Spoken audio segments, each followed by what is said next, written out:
То, о чем мы будем сегодня говорить, оно базовое, потому что мы находимся в базовом месте.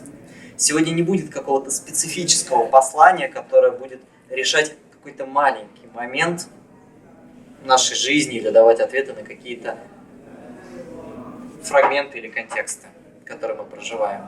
Это будет разговор об основном, о самом глубинном.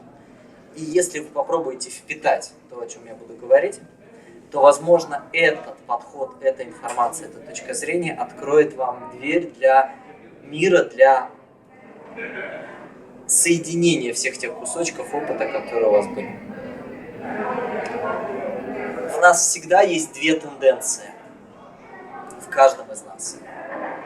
Одна тенденция задана нашим сознанием, нашим умом. Вторая тенденция задана нашим сердцем, нашим телом,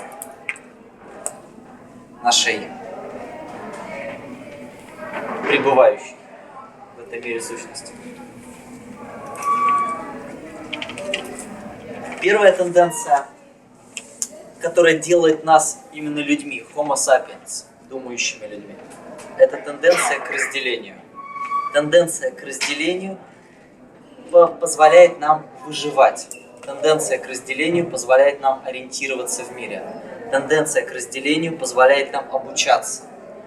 Тенденция к разделению дает нам нашей эволюции ход, движущую силу. Потому что когда мы разделяем вещи, у нас появляется возможность ими управлять. Мы можем отделять одно от другого, и таким образом мы начинаем ориентироваться в мире. Мы распознаем, что реальность состоит из деталей, и у нас есть шаблоны, как взаимодействовать с этими деталями. Когда мы разделяем реальность, это инструмент выживания. Как это проявляется в нашей жизни? Чем ниже сознание, тем более сильны разделительные побуждения внутри человека. Когда первобытный человек видел человека не из своего племени, он считал его врагом. Почему он считал его врагом? Потому что куда более эффективно с точки зрения выживания объявить другого врагом, чем объявить его другом и просчитаться. Лучше заведомо ждать плохого. Тенденция к разделению позволяет нам отделять вещи от себя, отделять других людей от себя, находить различия между мной и другими людьми, между одними людьми и другими людьми. И таким образом, когда я разделяю и отделяю, у меня появляется возможность выстраивать защитные барьеры. Иными словами, эту тенденцию можно выразить как сопротивление. Потому что именно сопротивление является движущей силой выживания. Я сопротивляюсь всему тому, что способно причинить мне боль. Здание – это сопротивление природе. Одежда – это сопротивление природе. Латы – это сопротивление другим людям. Колючие проволоки, стены, флаги, песни, языки, костюмы – это все сопротивление не нашему. И мы сегодня очень четко чувствовали это, когда мы находились в старом городе. Эта земля пронизана вот этой стратегией разделения. Здесь самый большой центр двойственности на планете. Есть вторая тенденция. Вторая тенденция рождается в нашем сердце. Она исходная, это источник. Это не то, что дано нам как людям, это то, что присуще нам как богам. Это стремление, тенденция к единению. Некоторые люди называют это любовью. Любовью не романтической, не сексуальной, не какой-то другой. Это любовь как объединяющая сила во Вселенной, как сила, которая восстанавливает единство. Это то, из чего мы изначально сотканы. Это не что-то, что достигается специально. Это что-то, чему позволяется происходить. Поэтому можно сказать, что любовь является силой позволения. И у нас есть на двух чашах весов сопротивление и позволение. И место, в котором мы сидим, Иерусалим, одновременно с этим оказывается центром любви и центром позволения. Потому что на маленьком клочке земли, на крошечной территории, залитой кровью многие века, зарождается, прямо здесь, в эпицентре всего, зарождается возможность для того, чтобы люди разных национальностей, противоречащих культур, которые веками уничтожали друг друга, появляется возможность для совместного существования. Легко совместно существовать в местах, где люди более или менее культурно едины. Но гигантское достижение нас как цивилизации, нас как сознания, то, что мы способны уживаться здесь, в Иерусалиме, в Израиле. И именно эта тенденция любви, она компенсирует тенденцию разделения. И таким образом мы здесь находимся в точке самого большого энергетического вопроса человечества, самого большого вопроса к сознанию, которое есть. Вы пойдете по пути сопротивления, по пути темноты, по пути зла, по пути страха. Или вы пойдете по пути сердца, любви и позволения. Это то, что лежит в основе нашего земного опыта. Это то, что задает вектор для нашего сознания. Оно пойдет выше или пойдет ниже. Мы пойдем в темноту, то есть в страх, в разделенность. И сразу, одновременно с этим, приходящими защитными стратегиями, агрессией, защитой и прочими вещами. Либо мы пойдем выше и будем искать нечто, что объединяет нас таких разных, в таких разных одеждах, с такими разными языками и богами. И нету другого пути, как найти единое в разном, кроме как пойти на уровень сердца. Потому что есть что-то внутри нас, что одинаковое. Есть что-то, что объединяет Мухаммеда, Христа, Будду, Авраама, Моисея.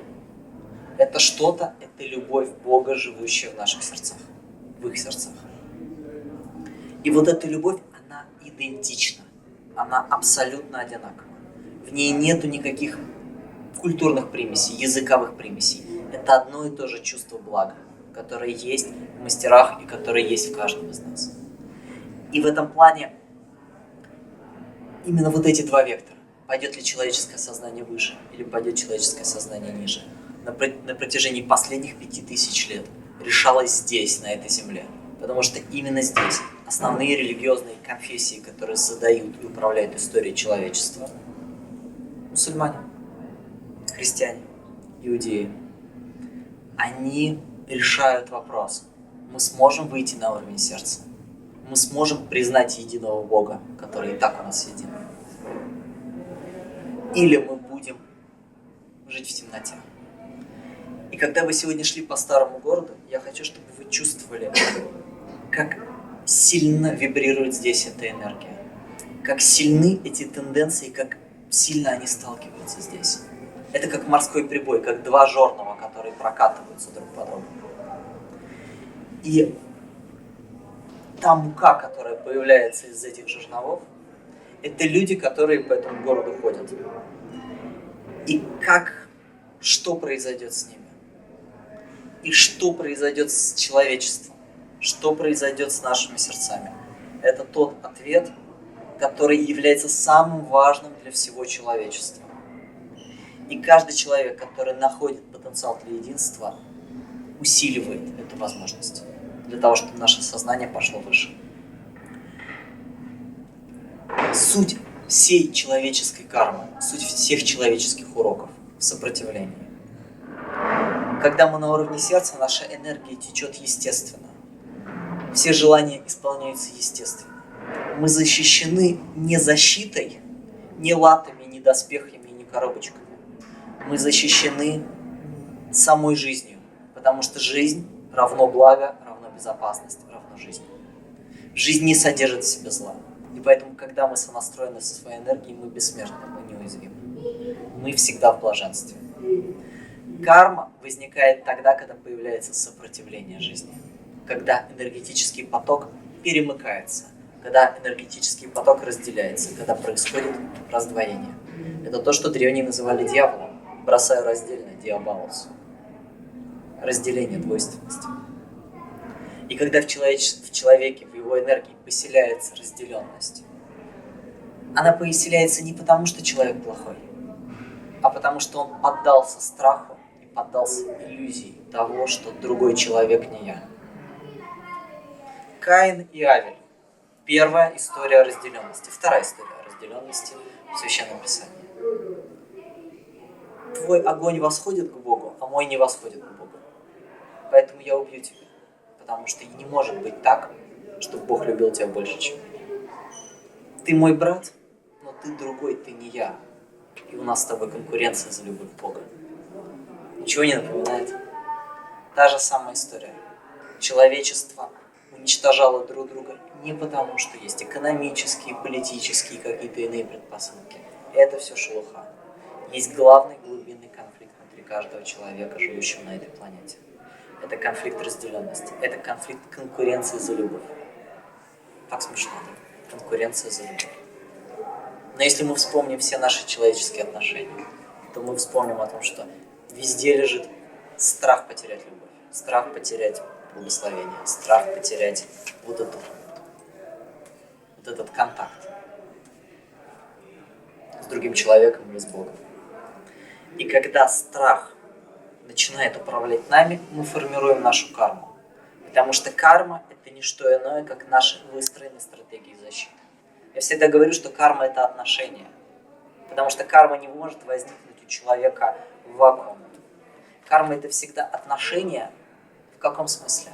Отношения человека с другими, отношения человека с собой, в которых он отторгнул, отрицает либо другого человека, либо часть себя. Формируется сопротивление, формируется защита, формируется стеночка, как крепостная стена, которая отделяет от них от других. Одну энергию внутри нас от другой энергии внутри нас. Большой вызов для каждого рождающегося человека в том, что он рождается не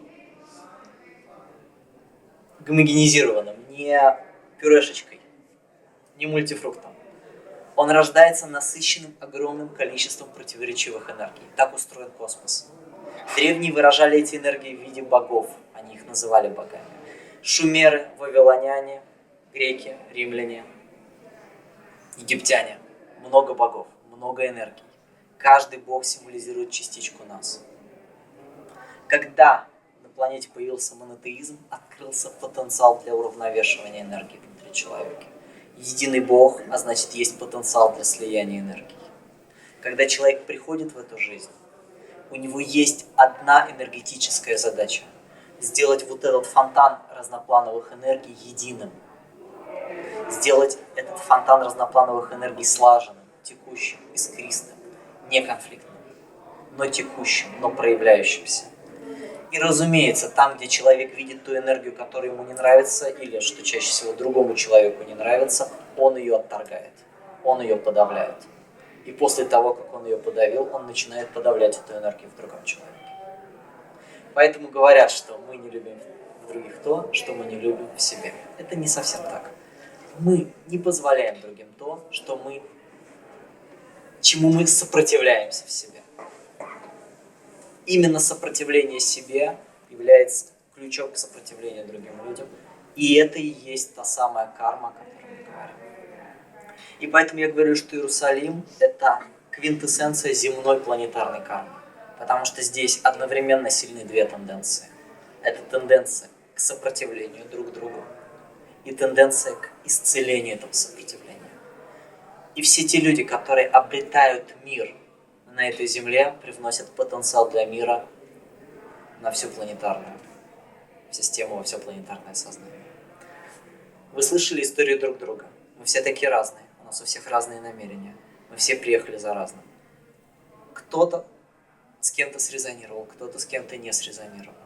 Но то, насколько мы здесь сможем открыться потенциалу мира, открыться потенциалу несопротивления друг другу, ровно настолько мы поможем этой земле.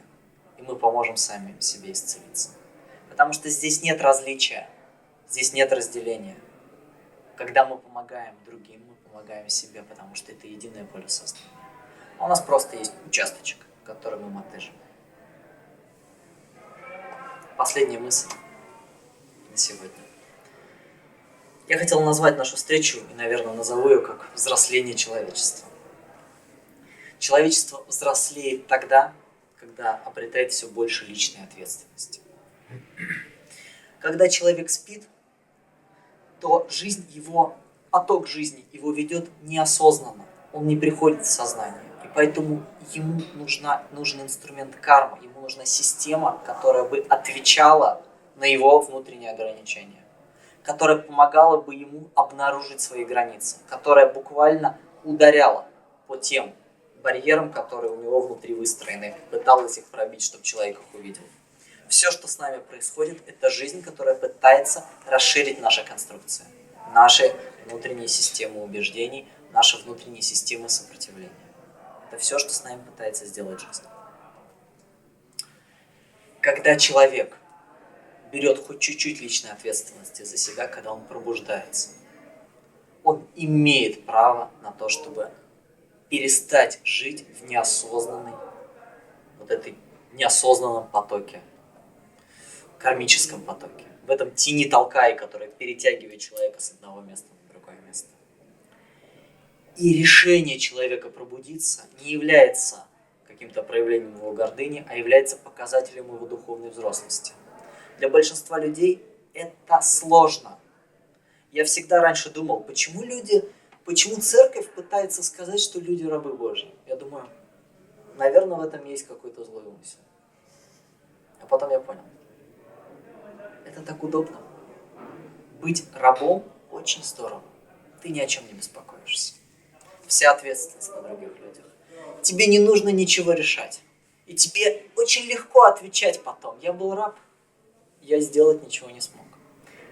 Спрос порождает предложение. Спрос людей порождает церковное предложение. Рабом быть выгодно, рабом быть удобно, рабом быть спокойно и комфортно. Да, не очень приятно, но спокойно. Когда мы выходим из рабского состояния, это не является проявлением нашей гордыни, но это является показателем роста нашей осознанности. Свободному человеку не нужны указания, как ему строить нашу жизнь. И когда мы выражаем внутреннее намерение на то, чтобы управлять своей судьбой, управлять своей кармой, управлять жизненным потоком, сотрудничать с ним осознанно, то это показатель нашего взросления. Маленького ребенка водят в ходунках, он играет в манежике, потом его водят за ручку. И для него это карма. Какие родители ему достались, как они его водят. Но взрослый ребенок, которому 18 лет, может идти туда, куда он хочет, может выбирать те убеждения, которые он хочет. Он способен решать, как ему жить. И если он не берется решать, как ему жить, то это выглядит странно, это инфантилизм. То же самое с духовным процессом. Мы пытаемся перешагнуть в новую эпоху, эпоху духовной зрелости, хотя бы в эпоху духовного, юношества.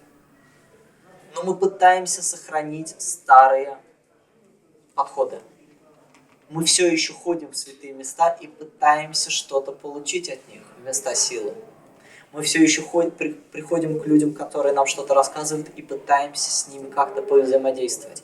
Мы все еще иногда пытаемся исцелить карму рода и сделать прочие вещи. И это, наверное, уместно. Но основной процесс не в этом. Основной процесс в том, что в какой-то момент вы говорите: я готов жить как взрослый человек. Я готов закончить эту школу, я готов идти туда, куда мне нужно. И это является самым большим комплиментом и самой большой радостью для вашей души, для ваших ангелов, для Бога. Когда вы отправляетесь из системы кармической в систему свободы. Наш тур называется «Кармическое очищение». Это тур про духовное взросление. Духовное взросление начинается и тогда, когда вы внутри себя чувствуете побуждение отказаться от этих ходунков кармы, которые вас водили по жизни. И для того, чтобы от них отказаться, вам нужно намерение из центра. И это намерение не является закрытием кармы, вам не нужно ее искуплять. Да. Вам не нужно ничего с ней сделать. Это просто решение выпорхнуть из этого гнезда. Одна из последних историй, я был в Новосибирске, консультировал одного человека, у которого были проблемы со здоровьем, мы с ним работали. И мне иногда приходят образы из прошлых жизней человека, и я увидел некоторые вещи о том, как человек жил и почему он проживает тот опыт, который проживает. И, разумеется, первая мысль, она была такая, прошлая. Я думал, наверное, человеку в этой жизни нужно прожить этот опыт для того, чтобы понять ценность и важность тех или иных вещей в жизни. Наверное, ему нужно, условно говоря, не то чтобы искупить, но нужно направить туда свое внимание. Но потом пришла вторая мысль, и И она была более мудрая, с моей точки зрения, более легкая, более чистая. Она сказала мне, что если этот человек пробудился, он способен изменить все внутри себя, перепрограммировать каждую клеточку силы своего намерения. И он способен отказаться от того сценария, который был, потому что карма нужна только за тем, чтобы человек пробудился. Вы не носите с собой подушку, приклеенную к голове, когда встали с утра. Может, кто-то носит. Вы не ходите в пижаме на работу. Вы не ездите на кровати на работу, если вы, правда, не в украшениях строптивых. Это ненужные атрибуты. Спящего человека нужно кормить каким-нибудь внутривенным раствором, чтобы он питался. Ему нужно постригать ногти, постригать волосы. Вот он лежит день, 2, 10, неделя, месяц. Но когда он проснулся, больше это все не нужно. Точно так же и карма. Если вы просыпаетесь, это больше все не нужно. Мы все сейчас, в эту историческую эпоху, в эту точку в пространстве и времени, в эту точку истории Земли, самое ответственное поколение, которое когда-либо жило. Вся история всех планет, всех звездных систем смотрит сейчас сюда, потому что здесь совершается самый ключевой момент. Эта планета совершает переход в иное состояние сознания. Мы буквально действительно выпускной класс. И именно поэтому, возможно, кто-то из вас почувствует желание и призыв завершить свою школу и перейти в институт. Я думаю, все уже к этому приехали. Все истории говорили о том, что мы здесь как-то не случайно собрались, да? Не случайно. Если мы здесь собрались не случайно, то что бы вы ни несли в себе, что бы вы ни думали, как бы вы ни относились к этому процессу, что-то позвало вас. И это что-то, на самом деле, называется ваше высшее я. И это значит, что здесь есть потенциал для самого важного духовного процесса в вашей жизни на данный момент. Но для этого вам нужно только одно, то, о чем я сказал утром. Быть здесь. Потому что когда вы здесь, все происходит. Быть внутри себя. Я благодарен, что вы провели с нами этот день. Я благодарен, что вы приехали. Спасибо вам. Ну и как всегда, внимание, внимание, внимание. Спать. Ура. Спасибо вам.